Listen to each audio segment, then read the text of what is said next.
এর চেয়ে অতিরিক্ত করার কোনো সুযোগ নেই। আমরা আগের জুমায় জিহাদ নিয়ে আলোচনা করেছিলাম। বর্তমান সময়ে যেটা সমস্যা সেটার সমাধান নিয়ে জুমার খুতবা দেওয়া হয়। কেন? ইসলাম পরিপূর্ণ ধর্ম, এই ইসলামের সমাধান নাই এমন কোন সমস্যা এই দুনিয়ায় হতে পারে না। কেন?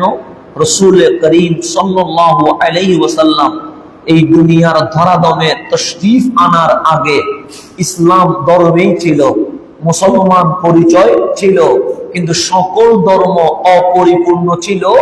আমার নবীজি আসতে দেরি, আল্লাহ বলেন আল-ইয়াউম আকমালতু, হাবিব আপনার হাতে যখন ইসলাম লেগে গেছে, ইসলাম অপরিপূর্ণ নাই, আমি আল্লাহ আপনি রসুলের মাধ্যমে ইসলাম পরিপূর্ণ করে দিয়ে দিয়েছে। ইসলাম অপরিপূর্ণ বলতে কোনো শব্দ নাই। 1400 বছর আগের সমস্যা যেটা, এটাও ইসলাম সমাধান করেছে। বর্তমান যেটা সমস্যা, এটাও ইসলাম সমাধান করতে পারে। কিয়ামত পর্যন্ত যত সমস্যা হবে, সকল সমস্যার সমাধান আমার আল্লাহ আমার নবীর মাধ্যমে আল কোরআনে দিয়ে দিয়েছেন। সুতরাং আমাদের বাহিরে যাওয়ার কোনো দরকার নাই। বাহিরে কখন যাব? যখন আমার ঘরে সমাধান নাই। তা আল্লাহ তো আমার ঘরে সমস্ত সমস্যার সমাধান দিয়ে দিয়েছে। সুতরাং আপনাকে আমাকে আমার নবীর দরবার ছেড়ে অন্য কারো কাছে যাওয়ার কোনো দরকার নাই। বর্তমান সময়ে আপনারা দেখতে পাচ্ছেন যে মব সন্ত্রাসের মাধ্যমে, যেটার নাম মব জাস্টিস দিয়েছে, এটার মাধ্যমে কখনো রিক্সাওয়ালারে গণধোলাই দিয়ে মেরে ফেলতেছে, কখনো ট্রাক ড্রাইভাররে মেরে ফেলতেছে, কখনো ব্যবসায়ীকে মেরে ফেলতেছে। এমনকি আজকে মসজিদের ইমাম পর্যন্ত নিরাপদ নাই। কথা ঠিক না? যে ইমাম রইস উদ্দিনকে মিথ্যা তুহমত দিয়ে যেইভাবে ওনার উপর আঘাত হামলা করে ওনাকে শহীদ করা হয়েছে, আমার কাছে মনে হয় এই জমিনে যদি মুসলিম নাম কারো নাম দেওয়া হয়, ইমাম রইস উদ্দিনের চেয়ে বড় মুসলিম এই জমিনে হতে পারে না। তাহলে আজকে মব জাস্টিস বা মব সন্ত্রাসের নাম দিয়ে, বিনা বিচারে গণধোলাই নাম দিয়ে মানুষকে হত্যা করা হচ্ছে। এটা কখনো ভালো মানুষের লক্ষণ হতে পারে না। এটা যারা করে তারা বড় সন্ত্রাস, এদের চেয়ে বড় সন্ত্রাস এই জমিনে হইতে পারে না। কারণ প্রত্যেক দেশে আইন আছে না নাই? আছে। ইসলাম কখনো নিজ হাতে আইন নিতে বলে না। যদি ইসলামী হুকুমত থাকে তাহলে ইসলামী হুকুমতে বিচার করবে খলিফা, জজ। আর যদি ইসলামী হুকুমত না থাকে, যেই দেশে যেই আইন, সেই আইনে বিচার হবে। এটাই ইসলামের ফয়সালা। এর বাইরে গিয়ে যদি কেউ আপনার ইসলাম শিখাইতে চায়, বুঝতে হবে ওই ইসলামের সাথে আমার নবীর কোনো সম্পর্ক নাই। আল্লাহ যেন আমাদেরকে বুঝার তৌফিক নসিব করে। এখন যে সমস্যাটা হচ্ছে, আপনি কাউকে কোনো দোষ প্রমাণিত হওয়ার পরেও গণধোলাই দিয়ে মারার কোনো সুযোগ নাই। মিথ্যা তুহমত তো দূরের কথা, দোষ প্রমাণিত হওয়ার পর আপনার দায়িত্ব হচ্ছে তাকে প্রশাসনের হাতে তুলে দেওয়া। এরপর আইন আদালত যে বিচার করবে সেই বিচার চলতে থাকবে। এর বাহিরে আপনি অন্য কোন আইন ল নিজের হাতে তোলার কোনো সুযোগ নাই। এই মব জাস্টিস, এই সন্ত্রাসবাদ, এই গণধোলাই নাম নিয়ে মিথ্যা তহমত দিয়ে মানুষ মারা, এটা আসলো কোত্থেকে? এটা মুসলমানের আদর্শ হতে পারে না, এটা মুমিনের পরিচয় হতে পারে না। তো আল্লাহ তাবারক ওয়া তাআলা সূরা বাকারার মধ্যে ইরশাদ করছেন, যেমন আমি কথা বলছি, কোরআনের কথা বলছি, সুন্নাহর কথা বলছি, আপনি মনে করছেন আমার চেয়ে ভালো এই জমিনে আর কেউ নাই। কেন? উনি তো জুমার খুতবার মিম্বরে বসেছে, উনি তো কোরআনের কথা বলছে, উনি তো দয়াল নবীজির হাদিসের কথা বলছে। নিশ্চয়ই ওনার চেয়ে ভালো মানুষ আর কেউ হতে পারে না। এরকম আমরা ধারণা করি কি করি না? করি। এটা অবশ্যই ভালো জিনিস। কিন্তু আল্লাহ কোরআনে বলছেন, ওয়া মিনান নাসি মান ইউজিবুকা কাউলুহু ফিল হায়াতিদ দুনিয়া। আল্লাহ বলছেন, হাবিব আপনি রাসূল দেখবেন কিছু মানুষ আছে, ওয়ামিনান নাস, মানুষদের মধ্য থেকে কিছু বক্তা আছে যাদের বক্তব্য এই পার্থিব জীবনে আপনাকে আশ্চর্য করে দিবে। আপনি যখন ওনার বক্তব্য শুনবেন তখন বলবেন ওনার চেয়ে বড় জ্ঞানী আর কেউ হতে পারে না। আপনি যখন ওনার স্মার্ট কথা শুনবেন আপনি বলবেন ওনার চেয়ে বড় স্কলার আর কেউ হতে পারে না। আপনি যখন চমৎকার চমৎকার কথা শুনবেন আপনি বলবেন এর চেয়ে ভালো মানুষ এই জমিনে আর কেউ হতে পারে না। এটা আমাকে বলে নাই, তা আপনাকে বলে নাই।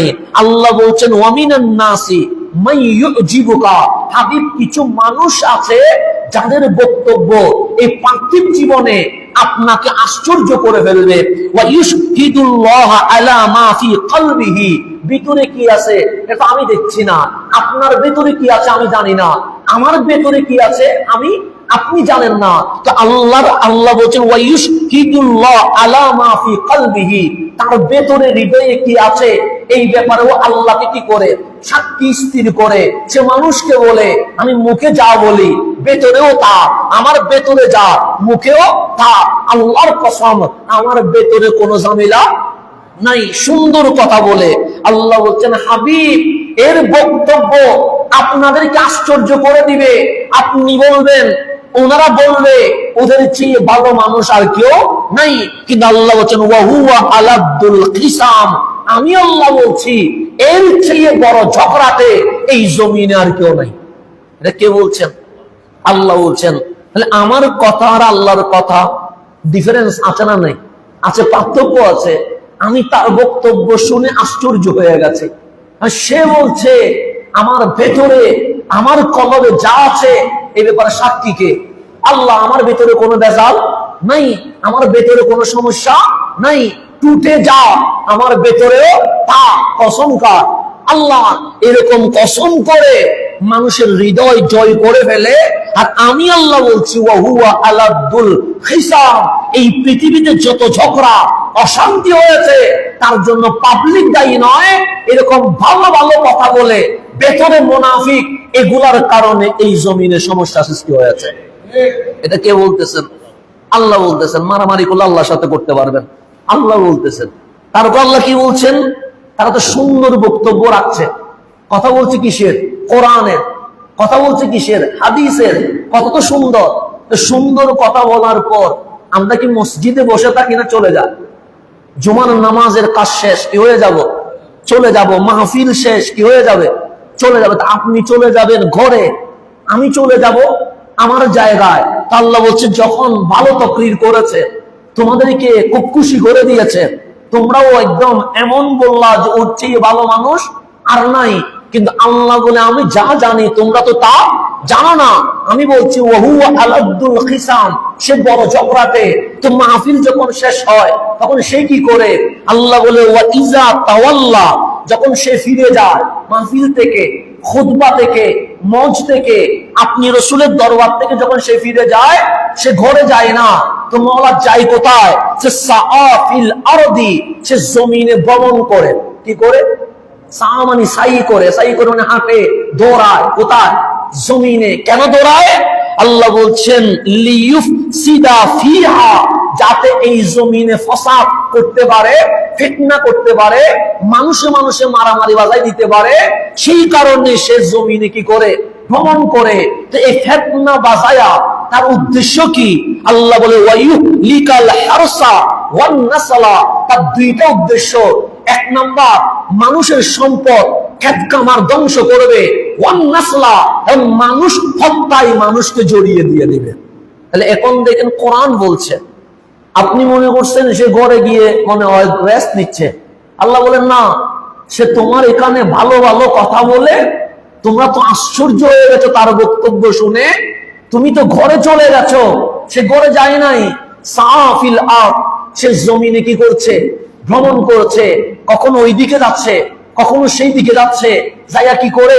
সে মানুষ উস্কায়। কেন? সে লিইউফসিদা ফিল আরদ, যেন জমিনে ফাসাদ করতে পারে। তো জমিনে ফিতনা বাজায়া দুই দল করে মসজিদে মসজিদে লাগায়া দিয়া তার ফায়দা কি? আল্লাহ বলে ওয়াইউহলিকাল হারসা ওয়ান নাসলা, তার ফাসাদের উদ্দেশ্য হচ্ছে দুইটা। এক নাম্বার সম্পদ নষ্ট করবে, দুই নাম্বার মানব হত্যা করবে। কয়টা? দুইটা। সম্পদ নষ্ট করবে, মানুষও হত্যা করবে। তখন এই কাজগুলো দেখার পরে আপনি কি তাদেরকে ভালো বলবেন না খারাপ বলবেন? খারাপ বলবেন। কি রে, ওদের কথার একরকম, কাজ আরেক রকম। এরকম হয় কি হয় না? হয়। দাড়ি টুপি জুব্বা দিয়েও অনেকে মিথ্যা কথা বলে, আসে না নাই? আছে। এরকম অসংখ্য ঘটনা আপনার চোখের সামনে আসে না নাই? আছে। দাড়ি টুপি জুব্বা দেখলে মনে হবে দরবেশ, কিন্তু যখন মাইকে উঠে তখন দেখবেন মিথ্যার ফুলঝুরি তার মুখ দিয়ে কি হয়, বের হয়। এরকম অনেক বক্তা এই জমিনে আসে না নাই? আছে। এগুলো সুখে দেখা, কানে শোনা, দূরে যাওয়ার কোনো দরকার নাই। তো তাদের কাজ কি? আর জমিনে কি করবে? ফাসাদ করবে। ফাসাদ করে কি করবে? যে তারা সম্পদ নষ্ট করবে, মানব হত্যার লীলা খেলায় ওরা মেতে উঠবে। এর মাধ্যমে তারা দেশ, রাষ্ট্র, বিশ্বকে অশান্ত করে দিবে। এটা হচ্ছে তাদের কাজ। এটা কোরআনের সাথে মিলা। আমি বাইরে যাওয়ার দরকার নাই, এটা কোরআনে আছে। তাহলে কোরআন বলছে কথাগুলো মধুর হবে। কথাগুলো কিসের হবে? মিষ্টিময় হবে। কিন্তু মিষ্টিময় কথার ভেতরে তার উদ্দেশ্য ভালো নয়। তার উদ্দেশ্য হচ্ছে ঝগড়া বাজানো, ফসাদ বাজানো। এখন এগুলা দেখার পরে আপনি বলবেন, কিরে, এটা দেখলে তো মনে হয়েছে আল্লাহর ওলি, এটা তো দেখি ফেতনাবাজ। এরকম অনেক সময় প্রমাণিত হয় কি হয় না? হয়। তো প্রমাণিত হওয়ার পরে আপনি কিছু তো নসিহত করবেন। তখন আল্লাহ বলছেন, ওয়া ইযা কিলা লাহু, ওই ফিতনাবাজদের যখন বলা হয়, তারে যে ফিতনা করছে তারে যখন বলা হয়, ইত্তাকিল্লাহ, তুমি যে ফিতনা করছো, মিথ্যা বলছো, এই জনগণের মাঝে যে ফাসাদ বাজিয়ে দিচ্ছ, মারামারি হানাহানি বাজিয়ে দিচ্ছ, আরে এই দুনিয়া তো সব নয়, তোমাকে তো কবরে যেতে হবে। ইত্তাকিল্লাহ, ভয় কারে করো? আল্লাহকে করো। এরকম আমরা যখন ভুল করি, আপনারা বলেন না, হুজুর আল্লাহরে কি করেন? ভয় করেন। দুনিয়ার কাছে বিক্রি হইেন না। এরকম অনেক সময় আমাদের শুভাকাঙ্ক্ষী যারা, ওরা বলে কি বলে না? বলে। আল্লাহ বলছেন, ওয়া ইযা কিলা লাহু, যখন তাকে বলা হয়, তাকে, যার মুখ দেখলে, যার চেহারা দেখলে, যার কথা শুনলে মানুষ কি হয়? আশ্চর্য হয়। কিন্তু পরে দেখা যায় সে ভালো মানুষ নয়, সে ঝগড়া বাজায়। সে ঝগড়া বাজানোর মাধ্যমে সম্পদ নষ্ট করতে চায়, মানব হত্যা করতে চায়। তাকে যখন বলা হয় ইত্তাকিল্লাহ, ভয় করো কারে? আল্লাহরে, তখন তার ভিতরে কি হয়? আখাযাতহুল ইজ্জাতু বিল ইসমে, তার ভেতরে যে অহংকার আছে, যে দম্ভ আছে, যে গর্ব আছে, এই অহংকার তার ভালো করে না, আর গুনার দিকে দাবিত করে দেয়। সে আরো বেশি কি হয়ে যায়? উগ্র হয়ে যায়। সে আরো বেশি অবাধ্য হয়ে যায়। তখন আল্লাহ বলছেন, ফাহাসবুহু জাহান্নাম, দুনিয়ায় তার গাড়িতে হয়তোবা পুলিশ থাকতে পারে, দুনিয়ায় তাকে হয়তোবা ভিআইপি মর্যাদা দিতে পারে। আল্লাহ যে ফাহাসবুহু জাহান্নাম, তার জন্য আমি আল্লাহ একমাত্র জাহান্নামই যথেষ্ট করে রেখেছি। তাই সে জাহান্নাম ছাড়া আর কোথাও যেতে পারবে না। এরপর বলছে, ওয়ালা বিসাল মিহাদ, জাহান্নামের চেয়ে নিকৃষ্ট স্থান আল্লাহর সৃষ্টিকুলের মধ্যে আর কিছু হতে পারে না। তাহলে ঝগড়া ফসাদ আপনারা বাজান না, ঝগড়া ফসাদ কারা বাজায়? এরকম দাড়ি টুপি জুব্বা পরে যারা মাইক নিয়ে জনগণের প্রতিনিধি হতে চায়, তারাই ঝগড়া বাজায়। তা আল্লাহ বলে, উপরে দেখতে সুন্দর হলেও ভেতরে এত বেশি খারাপ, আমি আল্লাহ তার জাহান্নাম ছাড়া আর কিছু দিতে পারি না। এখন কোরআনের এই আয়াতকে সামনে রেখে আপনি মিলাবেন, কাদের বক্তব্য দেখতে বেশি সুন্দর আর কাদের কাজ দেখতে ফাসাদময়, ফিতনাময়। তো ওদেরকে দেখার পরে যখন দেখবেন আল্লাহ বলে, আমার ঘোষণা, তাদেরকে 1000 বার আল্লাহরে ভয় করতে বললেও তারা ভয় করবে না।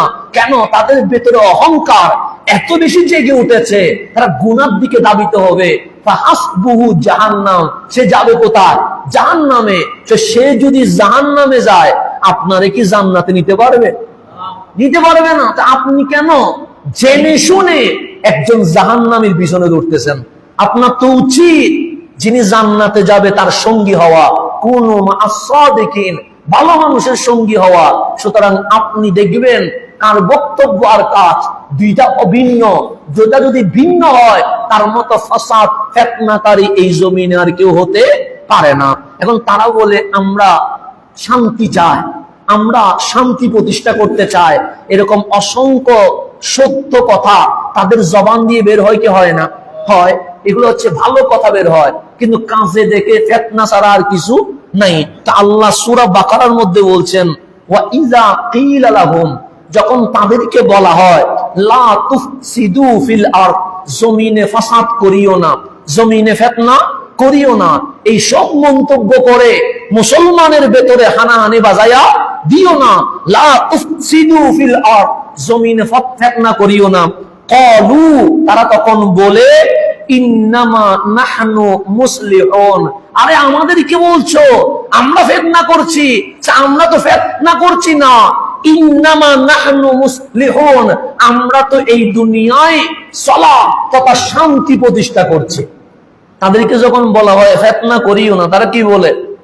আমরা ফিতনাবাজ নয়, আমরা জমিনে কি করি? সংশোধন করি, আমরা জমিনে শান্তি প্রতিষ্ঠা করি। তখন আল্লাহরে জিজ্ঞেস করেন, মালিক আমরা বলি তোমরা ফিতনা করিও না, তারা বলে আমরা ফিতনাবাজ নয়, আমরা মুসলিহুন, সংশোধনকারী, শান্তি কামনাকারী, শান্তি প্রতিষ্ঠাকারী। মালিক তুমি বলো তারা কি? আল্লাহ বলে, আলা, হে মানব জাতি সাবধান, ইন্নাহুম হুমুল মুফসিদুন, আমি আল্লাহ বলছি তারাই ফিতনাবাজ, লা ওয়ালাকিন লা ইয়াশউরুন, তারা যে ফিতনাবাজ এটা তারা নিজেরাও বুঝে না। কে বলতেছেন? আল্লাহ। ওদেরকে যখন বলছে ফিতনা করিও না, লা তুফসিদু ফিল আরদ, তখন তারা বলে ইন্নামা নাহনু মুসলিহুন, আমরা ফিতনাবাজ নয়, আমরা সংশোধনকারী, আমরা শান্তি প্রতিষ্ঠাকারী। আল্লাহ বলে, হে মানব জাতি, আলা, সাবধান। সাবধান কে বলতেছে? যেমন নামাজের কথা কোরআনে আছে না নাই? আছে, আকিমুস সালাহ, এখানে আলা আছে, সাবধান নাই। রোজার কথা কে বলেছে? আল্লাহ। কোরআন হচ্ছে কুতিবা আলাইকুমুস সিয়াম, রোজা কি করে দিয়েছি? ফরজ করে দিয়েছি, এখানে আলা আছে নাই। হজের কথা কে বলেছে? আল্লাহ। আতিমুল হজ্জা, এখানে আলা আছে, আলা মানে সাবধান, সতর্ক সংকেত, সতর্ক সংকেত নাই। আল্লাহ। এভাবে যাকাতের কথা কে বলেছে? আল্লাহ, এখানে আলা আছে নাই। আতুজ যাকাত, যাকাত দাও, সাবধান নাই। যেমন আমরা হাইওয়ে রুটে গাড়ি চলাচল করি কি করি না? করি। সেখানে দেখবেন একটা গোল চিহ্ন দিয়ে মাঝখানে একটা লাল ক্রস দেওয়া আছে, আছে না নাই? আছে। সেখানে লেখা আছে সতর্কীকরণ বিজ্ঞপ্তি। কি করণ? সতর্কীকরণ, ইমার্জেন্সি জোন, আছে না নাই? আছে। এখানে গাড়ির গতি থাকবে 40। কত? 40। এর চেয়ে যদি বেশি উঠে এটা দুর্ঘটনা সম্পন্ন এলাকা, এখানে অ্যাক্সিডেন্ট হওয়ার সম্ভাবনা আছে। এখানে সাবধান লেখা আছে না নাই? 40-এর উপরে উঠলে অ্যাক্সিডেন্ট হবে, এখানে লেখা আছে সাবধান। 40-এর উপরে উঠা যাবে না, এটা ইমার্জেন্সি জোন। এখন 40-এর উপরে উঠলে দুষ্কার আমার কেন? সেখানে সতর্কীকরণ বিজ্ঞপ্তি কি আছে? লেখা আছে আলা, লেখা আছে আলা মানে সাবধান, ইমার্জেন্সি জোন। এখানে তুমি অবাধ্য হওয়ার কোন সুযোগ নাই, তোমার দম্ভ অহংকার প্রকাশ করার কোন সুযোগ নাই। 40-এর নিচে চলবে, উপরে উঠলে দুর্ঘটনা ঘটবে। দুর্ঘটনা যদি ঘটে, প্রশাসন, সরকার, দেশ কখনো দায়ী থাকবে না। তো আল্লাহ বলছে এখানে, তারা মুখে বলছে সংশোধনকারী, আল্লাহ আলা, ইমার্জেন্সি জোন, সাবধান, সতর্কীকরণ বিজ্ঞপ্তি। কেন? মুখে যারা সংশোধনের কথা বলে, ইন্নাহুম হুমুল মুফসিদুন, তারা ফিতনাবাজ, নিজেও জানে না তারা যে ফিতনাবাজ। আমি আমার বান্দারে সাবধান করছি, ওই দলে ঢুকিও না। কেন? ফিতনাবাজের সাথে ঢুকলে তোমার দুনিয়াও বরবাদ হয়ে যাবে, আখিরাতও নষ্ট হয়ে যাবে। সেই জন্য আল্লাহ বলছে আলা, ইমার্জেন্সি জোন। ওদের দলে কোনো মতে যাওয়া যাবে না। ঘোষণা কার? আল্লাহ। তাহলে কোরআন থেকে আমরা বুঝতে পারলাম যে এই ফিতনা, এই ফাসাদ, এই সন্ত্রাসী, এই মব জাস্টিসের নাম দিয়ে মানব হত্যা করা, এটা সাধারণ পাবলিক দায়ী নয়। এই সাধারণ পাবলিককে উস্কিয়ে দেওয়ার মতো কিছু ভালো মানুষের চরিত্র ধারণ করে এই জমিনে অনেকে লেগে আছে। এটা কোরআন বলছে, কথা ঠিক না? এখন আসেন, তাহলে মুসলমান কারে বলে? আপনি নিজেরে মুসলিম বলছেন, আমি নিজেরে মুসলিম বলছি। কেন মুসলিম বলছি? কারণ হিন্দু, বৌদ্ধ, চাকমা, ইহুদি, খ্রিস্টান নয়, আমি রহমতুল লিল আলামিনের উম্মত, কথা ঠিক না? মুসলিম কারে কয়? আমি যদি বলি মুসলিম ওনাকে বলে, এটার নাম মুসলমানের সংজ্ঞা নয়। আমার বাবা যদি বলে মুসলমান অমুককে বলে, এটার নাম মুসলমানের সংজ্ঞা নয়। মুসলমানের সংজ্ঞা যিনি দিবেন উনি রহমতুল্লিল। বুখারী শরীফে আমার নবীজি বলছেন, আল মুসলিমু মান সালিমাল মুসলিমুনা মিন লিসানিহি ওয়া ইয়াদিহি। আরে মুসলমান তো তারে কয় যার জিহ্বা এবং হাত থেকে অন্য মুসলমান নিরাপদ থাকে, তারে কি বলে? মুসলমান বলে। আমি আমার জবান যদি আপনারে গালি দেয়, আমার নাম মুসলমান নয়। আমার হাত যদি আপনাকে আঘাত করে, আমার নাম কি নয়? মুসলমান নয়। তাহলে আমি নিজের যে মুসলিম বলছি, যদি এই হাত ধারণামূলক অন্যায়ভাবে কাকে ঘুষি মেরে দেয়, তাহলে আপনি মনে মনে ভেবে নিবেন আমি মুসলমানের কাতারে নাই।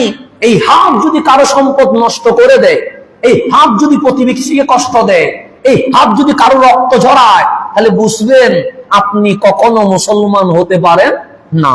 এরপরে আসেন, এভাবে করে আমার রসুলকে জিজ্ঞেস করা হয়েছে, নামাজের চেয়ে বড় ভালো আমল এই জমিনে তো আর কিছু হতে পারে না, রোজার চেয়ে ভালো আমল এই জমিনে তো কিছু হতে পারে না। কিন্তু আমার নবী, এটাও বুখারী শরীফের হাদিস, কুলতু, একজন সাহাবী বললেন, ইয়া রাসূলুল্লাহ, ইয়া হাবিবাল্লাহ, আইয়ুল ইসলামে আফদাল, ইসলামের মধ্যে সবচেয়ে উত্তম ব্যক্তিকে? এখন নামাজ পড়া এটাও তো উত্তম ব্যক্তি, মসজিদে আসা এটাও তো উত্তম ব্যক্তি, রোজা রাখা এটাও তো উত্তম ব্যক্তি, কোরআন পড়া এটাও তো উত্তম ব্যক্তি, জিকির করা এটাও তো উত্তম ব্যক্তি, দরুদ সালাম পড়া এটাও তো উত্তম ব্যক্তি। কিন্তু আমার রাসূল আরবি সাল্লাল্লাহু আলাইহি ওয়াসাল্লাম বলছেন, মান সালিমাল মুসলিমুনা মিন লিসানিহি ওয়া ইয়াদিহি, যে মুসলমান থেকে অপরাপর মুসলমানগণ তার হাত তার জবান থেকে নিরাপদ থাকে, তার চেয়ে শ্রেষ্ঠ মুসলমান আমি নবীর উম্মতের মধ্যে আর কেউ হতে পারে না। তাহলে মুসলমান তারে কয় যিনি অন্যকে কি দেয়? নিরাপত্তা দেয়। এখন আর সোনার বাংলাদেশে দেখতেছি মিথ্যা অপবাদ দিয়ে ঘুষি মেরে লাথি মেরে মানুষকে হত্যা করে আবার নাম দেয় আমি মুসল্লি, আমি মসজিদ কমিটি। তাহলে দেখেন হাদিস কি বলছে আর আমি কি করছি। এখন আসেন, আমি এই হাদিস যেটা বলবো এটাও বুখারী শরীফে। আমরা আজকে কোরআন শরীফ, বুখারী শরীফ, মুসলিম শরীফ, তিনটা কিতাবের থেকে আমরা রেফারেন্স দিব। এখন যেটা বলবো এটা মুসলিম শরীফ থেকে। আমার রাসূল আরবি সাল্লাল্লাহু আলাইহি ওয়াসাল্লাম ইরশাদ করেন, হযরত আব্দুল্লাহ ইবনে ওমর রাদিয়াল্লাহু তাআলা রিওয়ায়াত করেছেন, আল মুসলিমু আখুল মুসলিম, একজন মুসলমান আরেকজন মুসলমানের ভাই, লা ইয়াজলিমুহু, একজন মুসলমান কখনো অন্য মুসলমানের উপর জুলুম করতে পারে না। কেন? ইসলাম জালেমের পক্ষে থাকে না, ইসলাম আজীবন মজলুমের পক্ষে থাকে। ইসলাম কার পক্ষে থাকে? মুসলিম। বেলাল যখন মজলুম, ইসলাম বেলালের পক্ষে। কথা ঠিক না? বেলাল, ইসলাম কি বেলালের পক্ষে না? ইসলাম কি ইবনে উমাইয়ার পক্ষে না বেলালের পক্ষে? বেলালের পক্ষে। কেন? বেলাল কি মুসলিম। ইসলাম কি হুসাইনের পক্ষে না ইয়াজিদের পক্ষে? হুসাইনের পক্ষে। কেন? হুসাইন মজলুম। ইসলাম কি মক্কাবাসীর পক্ষে না সাহাবীর পক্ষে?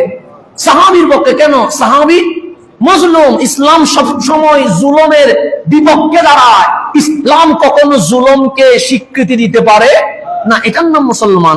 আমার রাসূল বলেন, লা ইয়াজলিমুহু, মুসলমানের প্রথম পরিচয় দাড়ি টুপি জুব্বা নয়, প্রথম পরিচয় সে কখনো জুলুম করতে পারে না। 2 নাম্বার, ওয়ালা ইউসলিমুহু, যখন কোন মুসলমান বিপদে পড়ে তাকে একা ছেড়ে দিতে পারে না।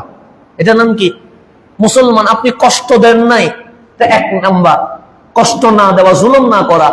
এখন আপনি বিপদে বসছেন, আমি যদি বলি ও বিপদে বসছে, আমার কি আসে যায়? আমার খাওয়া আমি খাই, আমার আনন্দ আমি করি, আমার ডিউটি আমি করি। তা আপনাকে অসহায় ছেড়ে দেওয়া এটা কখনো মুসলমানের আলামত হতে পারে না। তা আমার রাসূল বলছেন, মুসলমান 1 নাম্বার জুলুম করতে পারে না, আর যে মজলুম তাকে কখনো একা ছেড়ে দিতে পারে না, ওর পক্ষে দাঁড়ায়। এটার নাম কি? মুসলমান। এরপর আমার রাসূল বলছেন, মান কানা ফি হাজাত আখিহি, যেই মুসলমান, যে ব্যক্তি তার ভাইয়ের কোন প্রয়োজন মেটায়, কোন সমস্যার সমাধান করে দেয়, কোন প্রয়োজন মিটিয়ে দেয়, তারপর কানাল্লাহু ফি হাজাতিহি, সে ওইদিকে একজনের প্রয়োজন মিটাচ্ছে আর আল্লাহ ওইদিকে তার 1000 প্রয়োজন মিটিয়ে দিতে থাকে। আমি যদি এখানে একজনের প্রয়োজন কাজ শেষ করে দিই, মাওলা আমার কোটি কোটিজন কাজ কি করে দেয়, শেষ করে দেয়। এরপর আল্লাহর হাবিব বলছেন, ওয়ামান ফাররাজা আন মুসলিমিন কুরবাতান ফাররাজাল্লাহু আনহু বিহা কুরবাতান মিন কুরাবি ইয়াউমিল কিয়ামা। একজন মুসলমান যদি আরেকজন মুসলমানের পার্থিব সমস্যা কি করে দেয়, সমাধান করে দেয়, আল্লাহ বলছেন, বান্দা আমি তোমার দুনিয়ার সমস্যা সমাধান না করলেও কাল হাসরের ময়দানে ভয়াবহ যে সমস্যা হবে, ওই দুনিয়ায় কারো সমস্যা তুমি সমাধান করার কারণে আমি কিয়ামতের দিন তোমার সমস্যা সমাধান করে দিয়ে দিব। তারপর আল্লাহর হাবিব বলেন, মান সাতারা মুসলিমান, যে ব্যক্তি একজন মুসলমানের দোষকে কি করবে, গোপন করবে, সাতারাহুল্লাহু ইয়াউমাল কিয়ামা, কাল হাসরের ময়দানে আল্লাহ তার দেখে তার সমস্ত গুনাহ গোপন করে তার জান্নাত উপহার দিয়ে দিবেন। এটা হচ্ছে বুখারী শরীফে। এরপর আসেন মুসলিম শরীফে আর কি বলছেন। এই হাদিস এখন যেটা বলবো এটা মুসলিম শরীফে। সাইয়্যিদুনা আবু হুরায়রা রাদিয়াল্লাহু তাআলা আনহু উনি বর্ণনা করছেন, আল মুসলিমু আখুল মুসলিম, একজন মুসলমান আরেকজন মুসলমানের ভাই। তারপর হচ্ছে লা ইয়াজলিমুহু, সে কখনো জুলুম করতে পারে না। 2 নাম্বার ওয়ালা ইয়াখজুলুহু, সে কখনো কাউকে অপদস্থ করতে পারে না। একটা হচ্ছে জুলুম না করা, আর একটা হচ্ছে বেইজ্জত না করা, অপদস্থ না করা। 3 নাম্বার ওয়ালা ইয়াহকিরুহু, তার সম্পর্কে কখনো তুচ্ছ ধারণা করতে পারে না। তাহলে মুসলমানের গুণ কয়টা? 3টা। 1 নাম্বার জুলুম করতে পারে না, 2 নাম্বার অপদস্থ করতে পারে না, 3 নাম্বার ওই মুসলমানের ব্যাপারে কোন ভুল তুচ্ছ ধারণা রাখতে পারে না। এরপর আমার রাসূল বলছেন, আত্তাকওয়া হাহুনা, তাকওয়া এখানে। তাকওয়া কোনখানে? এখানে, মানে এখানে তাকওয়া না, এখানে তাকওয়া না, জুব্বাতে তাকওয়া না, লুঙ্গিতে তাকওয়া না, সামরাই তাকওয়া না। ওয়া ইউশিরু ইলা সাদরিহি সালাসা মাররাত, আমার নবী কলবের দিকে 3 বার দেখায়া বলছে, তাকওয়া এখানে নয়, তাকওয়া কোথায়? কলবে। কলবে তাকওয়া, ভিতরে তাকওয়া। পোশাকটা উপরে না, পোশাকটা ভেতরে পরাইতে হবে। ওই পোশাকের নাম তাকওয়ার পোশাক।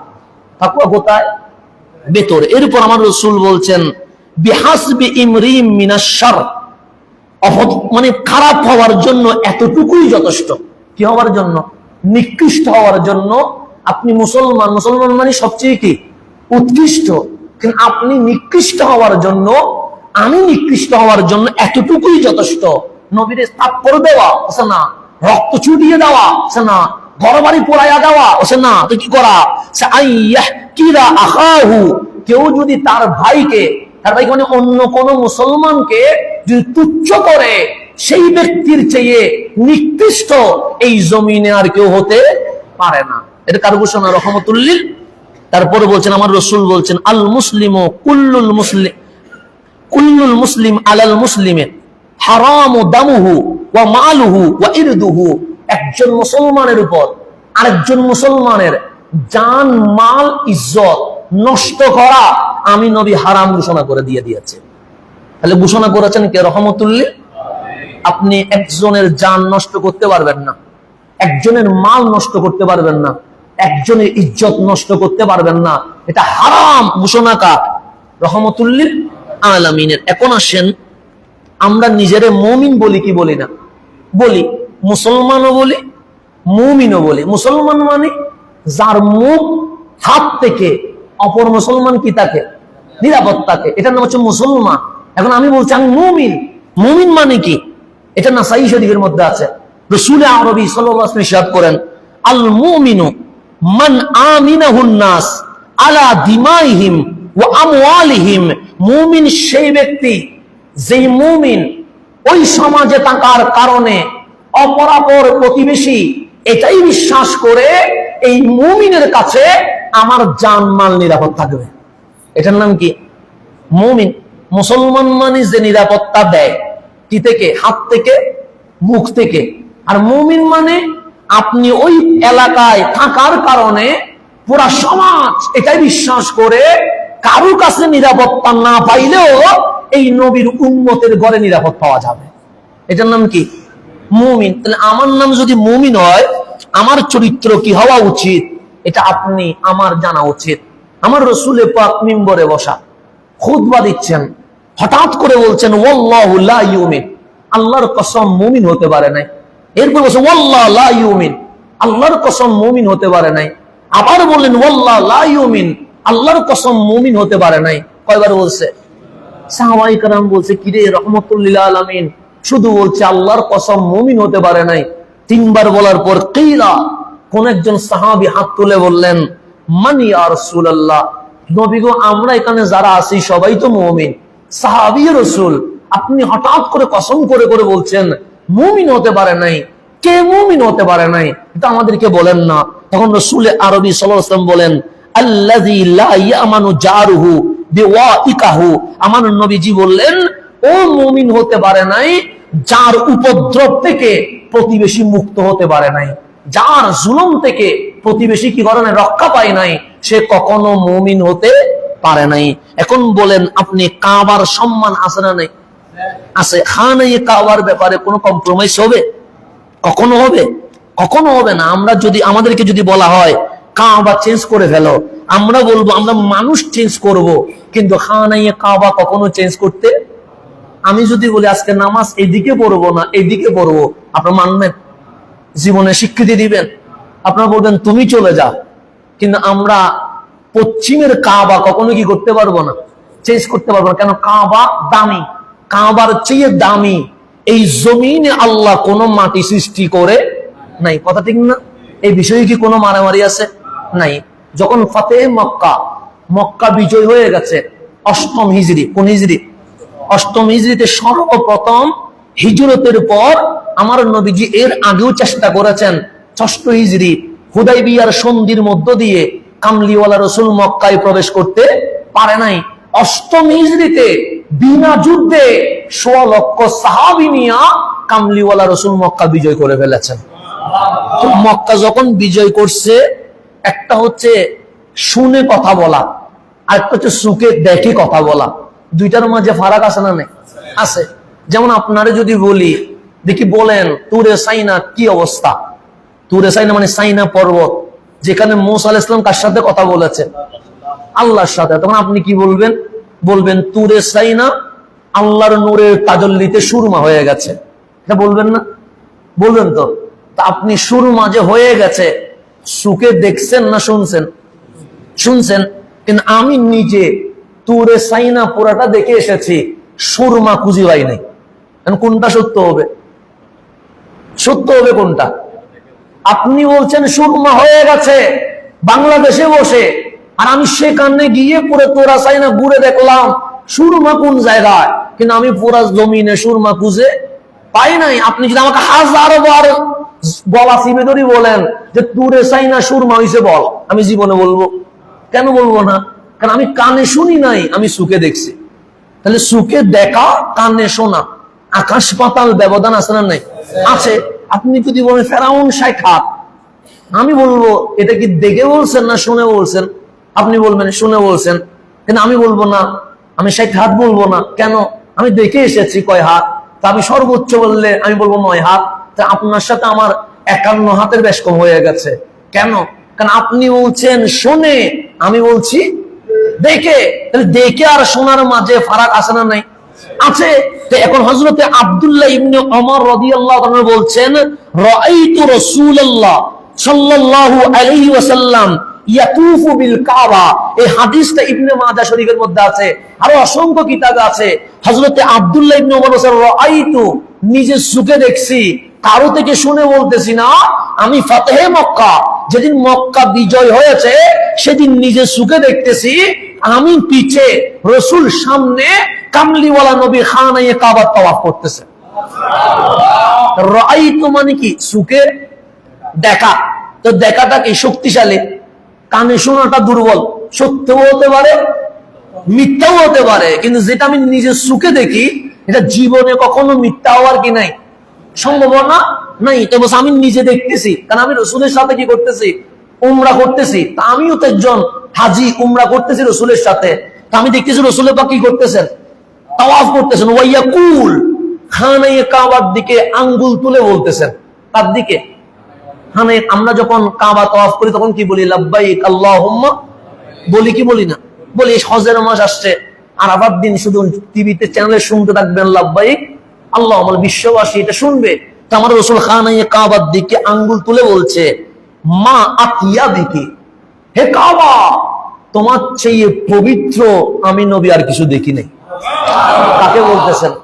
কাবাকে। তাইয়্যিব মানে পবিত্র, তোমার চেয়ে সুন্দর আমি আর কিছু।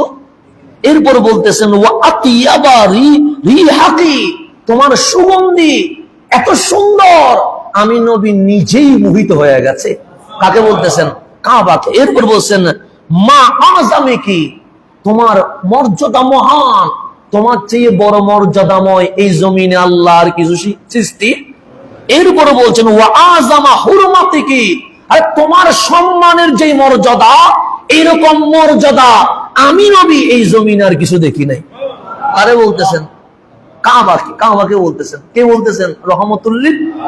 এরপর কি বলছেন? এটা তো কাবার শান বলছেন যে তুমি পবিত্র, তোমার সুগন্ধি এত পবিত্র আমি নবী নিজে মোহিত হয়ে গেছে। তোমার সম্মানের কোনো কি হয় না, তুলনা হয় না। তোমার সম্মানের যে ইজ্জত, এই ইজ্জত আল্লাহ এই জমিনের কাউরে দেয় নাই। এরকম তাওয়াফ করতে করতে, কাবার শান গাইতে গাইতে আমার রাসূল বলেছেন ওয়াল্লাযী নাফসু মুহাম্মাদিন বিয়াদিহি, কাবা শোনো, যার কুদরতি হাতে আমি মুহাম্মদ সাল্লাল্লাহু আলাইহি ওয়াসাল্লামের জান, সেই আল্লাহর কসম করে বলছি। আর কসম কিভাবে বলছেন? যার কুদরতি হাতে আমি নবীর জান, সেই আল্লাহর কসম করে বলছি, লা হুরমাতুল মুমিনে আযামু ইনদাল্লাহি হুরমাতান মিনকি মালিহি ওয়া দিমাইহি। হে কাবা শোনো, একজন মুমিনের জান মালের যেই সম্মান আমার আল্লাহর কাছে তোমার সম্মানের চেয়ে কোটি গুণ দামি আছে। কাকে বলতেছেন? কাবাকে। প্রথমে বলতেছেন তোমার চেয়ে পবিত্র আর কিছু দেখি নাই। তারপরে বলতেছেন তোমার সম্মানের পবিত্রতা এই জমিনে কোনো তুলনা হয় না। এরপরে বলছেন তোমার কি মহান মর্যাদা এই জমিনে আল্লাহর কাউরে দেয় নাই। এরপর বলছেন ওই আল্লাহর কুদরতি হাতে আমি নবীর জান, সেই আল্লাহর কসম করে বলছি, আমার আল্লাহর কাছে একজন মুমিনের জান মালের যেই সম্মান তোমার সম্মানের চেয়ে কোটি গুণ বেশি। তাহলে কাবার চেয়ে মুসলমানের জানমালের সম্মান কি বেশি? আপনি কাবা তাওয়াফ করে যদি জুলুম করেন, এখন বলেন কাবা কি আপনার উপর খুশি হবে না আল্লাহর দরবারে আপনার বিরুদ্ধে বিচার দিবে? কেন? কাবার সম্মান অতুলনীয়, এর চেয়ে আপনার সম্মান অতুলনীয়। এটা করেছেন কে? আল্লাহই তো করেছেন। তাহলে সেই জায়গায় কাবার চেয়ে যেখানে আপনার দাম, সেখানে আপনার চেয়ে দামি আল্লাহ এই জমিনে খানায়ে কাবাকেও বানাই নাই, সেখানে আপনার চেয়ে দামি এই সৃষ্টি কুলে আর কাউরে বানাইতে পারে? এত সম্মানওয়ালা একজন মুমিনকে মিথ্যা তুহমত দিয়ে, মব জাস্টিস নাম দিয়ে যদি হত্যা করা হয়, তার চেয়ে বড় জালেম এই জমিনে আর কেউ হতে পারে না। তো আল্লাহ তাবারক ওয়া তাআলা কোরআনে বলছেন, আমি বলি নাই, আমি হাদিস শেষ করে কোরআনে বলছেন, কোরআনের সূরা মায়েদার মধ্যে আল্লাহ বলছেন মান কাতালা নাফসান বিগাইরি নাফসিন, যে ব্যক্তি অন্যায়ভাবে কাউরে হত্যা করে, কাউরে কি করে, আও ফাসাদিন ফিল আরদ, অথবা জমিনে ফিতনা করে, ফাসাদ সৃষ্টি করে, ফাকান্নামা কাতালান নাসা জামিআ, আল্লাহ বলে সে একজনকে হত্যা করে নাই, আমি আল্লাহ এই পৃথিবীতে যত মানব জাতি বানাইছি ও সবাইকে হত্যা করে দিয়েছে। সে একজনের খুনি না, আল্লাহর দরবারে সে পুরো মানব জাতির কি খুনি। তো এইরকম খুনির পক্ষে আপনি আমি জীবনে কথা বলতে পারবো? এরকম খুনির পক্ষে আপনি আমি কখনো সাপোর্ট দিতে পারবো? যেহেতু জুমার দিন, সেজন্য আমি আরো সংক্ষেপ করছি। এই হাদিসটা ইবনে মাজাতে আছে, সেখানে আমার রাসূল বলছেন মান আআনা আলা কাতলি মুমিনিন বিশাতরি কালিমাতিন, যে খুনিকে সাপোর্ট করে, আআনা মানে সাহায্য করে, সাপোর্ট করে কারে? খুনিরে। কিভাবে? সে বিশাতরি কালিমাতিন, পরিপূর্ণ বাক্য দিয়ে না, বাক্যের অংশ দিয়ে, অর্ধেক বাক্য দিয়ে কেউ যদি খুনিরে কি করে? সহযোগিতা করে। এখন তো খুনিরে সহযোগিতা করার জন্য সবাই মাঠে নামে গেছে, কথা ঠিক না? কিন্তু এখানে সবাই নামছে সমস্ত শক্তি দিয়ে। আল্লাহ রসুল বলছেন সমস্ত শক্তি না, একটা বাক্য না, বাক্যের কি অর্ধেকাংশ দিয়ে কেউ যদি খুনিরে সাহায্য করে, লাকি আল্লাহ আজ্জা ওয়াজাল, কাল কিয়ামতের সময় ওই খুনিকে সাহায্যকারীর সাথে আল্লাহর লাকিয়া দেখা হবে। কিভাবে দেখা হবে? সে মাকতুবুন বাইনা আইনাইহি, তার দুই চোখের মাঝখানে লেখা থাকবে। ওই চোখের মাঝখানে, আমাদের দুই চোখের মাঝখানে গ্যাপ আছে না নাই? এই গ্যাপে লেখা থাকবে। কি লেখা থাকবে? আইসুম মির রাহমাতিল্লাহ, এটা সেই ব্যক্তি যে আল্লাহর রহমত থেকে বঞ্চিত হয়ে গেছে। কারে সাপোর্ট করলে? খুনিরে সাপোর্ট করলে শুধু মাল দিয়ে, জান দিয়ে, শক্তি দিয়ে, ক্ষমতা দিয়ে না, একটা বাক্যের অর্ধেক অংশ দিয়ে আমার কামলিওয়ালা রাসূল বলে কাল হাসরের ময়দানে তার সাথে আমার আল্লাহ দেখা হবে। দুই চোখের মাঝখানে লেখা থাকবে সে আল্লাহর রহমত থেকে কি হয়ে গেছে। তো খুনির সাপোর্ট অর্ধেক বাক্য দিয়ে সে যদি আল্লাহর রহমত থেকে বঞ্চিত হয়ে যায়, যে খুনি, তার অপরাধ কি হইতে পারে? সেজন্য হাসান আল বসরি বলছেন, একজন নিরপরাধ মানুষকে হত্যা করা, মানব জাতির হত্যা করা, এই অপরাধে আন্নাহু ইয়াজিবু আলাইহি মিনাল কিসাস বিকাতলিহা, এই মব জাস্টিসের মধ্য দিয়ে, গণফিটানোর নাম দিয়ে যারা এই হত্যাতে শরীক হয়েছে সবাইকে ফাঁসির কাস্তে তুলে ফাঁসি দেওয়া, এটা ওই রাষ্ট্রের আইনের উপর ওয়াজিব হয়ে গেছে। সেই জন্য আপনাদের প্রতি আমাদের অনুরোধ থাকবে, এরকম যখন দেখবেন কোন রাস্তায় কি হচ্ছে, দুর্ঘটনা হচ্ছে, আপনারা জালেমের পক্ষে নয়, কার পক্ষে থাকবেন? মজলুমের পক্ষে থাকবেন। কাউরে যদি দেখেন গুছাচ্ছে কোনো কিছুর অপবাদে, আপনি থামিয়ে দিবেন, থামিয়ে বলবেন রাষ্ট্র আছে, আইন আছে, প্রশাসন আছে, তুমি কাউকে মারার, খুন করার কোনো অধিকার নাই, তাকে পুলিশের সুপর্দ করবেন। অপরাধ প্রমাণিত হলে যে বিচার রাষ্ট্রের আইনে হবে, সেই বিচারে অপরাধীর কি হবে? বিচার হবে। কিন্তু আপনারা আমরা কখনো আইন নিজের হাতে নিয়ে এই সোনার বাংলাদেশে গৃহযুদ্ধ লাগিয়ে দেওয়ার কোনো অধিকার নাই। আল্লাহ যেন আমার সোনার বাংলাদেশকে হেফাজত করেন, আমিন। এটা অনেক সুন্দর রাষ্ট্র। আপনি জানেন আমাদেরকে আল্লাহ কত বড় নিয়ামত দিয়েছে। আমেরিকাও চায় এ বাংলাদেশে ঘাঁটি বসাইতে, চায় না? চায়। চীনও চায় এ বাংলাদেশে কি বসাইতে, ইন্ডিয়াও চায় এ বাংলাদেশে ঘাঁটি বসাইছে। সবার নজর কোন দিকে? বাংলাদেশে। কি রে, বাংলাদেশ তো মালয়েশিয়ার মতো উন্নত হয় নাই, বাংলাদেশ তো থাইল্যান্ডের মতো উন্নত হয় নাই, বাংলাদেশ সিঙ্গাপুরের মতো কি হয় নাই, উন্নত হয় নাই। কিন্তু সবার চোখ মায়ানমারের চোখ কোন দিকে? কি আছে বাংলাদেশে? আমরা শিক্ষিত হইতে পারি নাই বলে বাংলাদেশ আল্লাহ কি নিয়ামত দিয়েছে এটা আমরা বের করতে পারতেছি না। কিন্তু বাংলাদেশ ছাড়া ক্ষমতাধর রাষ্ট্রগুলো জেনে গেছে এই বাংলাদেশ হচ্ছে বিশ্ব চেঞ্জ করার জন্য একমাত্র ভূমি। এই দেশ যাদের কবজায় থাকবে তারা বিশ্ব কি করতে পারবে? শাসন করতে পারবে। এটা আমেরিকাও বুঝে গেছে, চীনও বুঝে গেছে, মায়ানমারও বুঝে গেছে, ইন্ডিয়াও বুঝে গেছে। কিন্তু আমরা বাংলাদেশে জন্ম নিয়ে বাংলাদেশের মর্যাদা বুঝতে পারি নাই। আমাদেরকে শিক্ষিত হতে হবে, আমাদেরকে বিজ্ঞানী হতে হবে। এই সোনার বাংলাদেশ আল্লাহ কতটুকু নিয়ামত দিয়েছে। সেজন্য দেখেন সমগ্র বিশ্বে ইসলাম প্রতিষ্ঠা হয়েছে বড় কষ্টের মধ্য দিয়ে। কিন্তু আমার সোনার বাংলাদেশে ছুরি দিয়ে, তরবারি দিয়ে কাউরে কুফাইতে হয় নাই। আল্লাহর ওলিরা আসছে, আমরা অটোমেটিক মুসলমান হয়ে গেছে। আল্লাহর বড় নিয়ামত, আল্লাহর বড় নিয়ামত। মানুষ সহজে মুসলমান হয়। মক্কাবাসী রহমতুল্লিল আলামিনকে পাইছে। আবু জেহেল নবীকে দেখেছে, আবু লাহাব দেখেছে, চোখের সামনে চাঁদ দুটুকরো করে ফেলেছে, এরপরও কি মুসলমান হয়েছে? হয় নাই। কিন্তু সোনার বাংলাদেশের মানুষ নবীও দেখে নাই, জিবরিল আমিনকেও দেখে নাই। জিবরিল আমিনকে অনেকে দেখছে না, যেমন হাদিসের মধ্যে আসছে মানুষের সুরতে মসজিদে নববীতে আসছে, তাহলে মানুষের সুরতে দেখছে তো অনেকে। কিন্তু আমরা তো জিবরিল আমিনও দেখি নাই, রসুলও দেখি নাই, কোরআন কিভাবে নাজিল হয় দৃশ্যগুলো দেখি নাই। কিন্তু শুধু শাহজালাল নামক একজন আসছে, শাহ পরান নামক একজন আসছে, বাইজিদ বুস্তামি নামক কেউ একজন আসছে, আমাদেরকে বলছে তোমরা কালিমা পড়ো ওই নবীর, যেই নবী তোমাকে সুপারিশ করবে। আমরা আজ ডানে বামে দেখি নাই, আমরা বলি আমাদের আপন তো রহমতুল্লিল মুসলমান হয়ে গেছে। এটা বড় নিয়ামত যে আল্লাহ আমাদেরকে খুব সহজেই মুসলমান বানিয়ে ফেলেছেন। এটা কঠিন কোনো পরিস্থিতি দেয় নাই। তো আমাদের দেশ, এটাতে আল্লাহ অনেক নিয়ামত দিয়ে কি করে দিয়েছেন, ভরপুর করে দিয়েছেন। সেজন্য যারাই এই সোনার বাংলাদেশে এসেছে তারা আর ফিরে যায় নাই।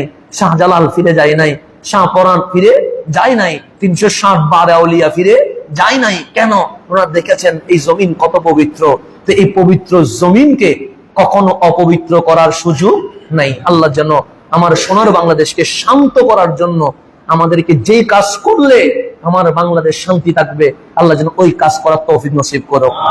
বিদেশি ষড়যন্ত্র থেকে আল্লাহ যেন সোনার বাংলাদেশকে হেফাজত করে।